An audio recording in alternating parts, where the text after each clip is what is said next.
Where do frogs keep their money? The riverbank. Full stadium. Cool. Because every seat has a fan in it. So, welcome to Positive Climb. My name is Kiaravina. In this episode, thank you for liking and subscribing and for commenting on the previous episode. It really goes a long way. It gives me the sense of confidence, the boost of confidence that I need right now.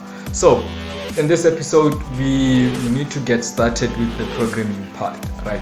So, when I created Positive Climb, the idea is that we're gonna have some honest conversations about business and growing up, and we're also gonna learn and share skills with one another. So the first skill that I want to share with you is development, software development. All right.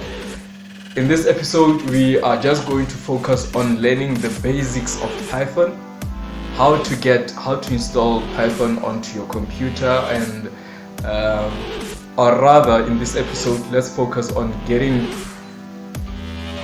started. Okay, so cut. I hate this one. This is not live. I hate having to be able to go back and cut.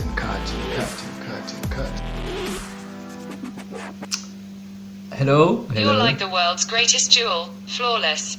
Ah.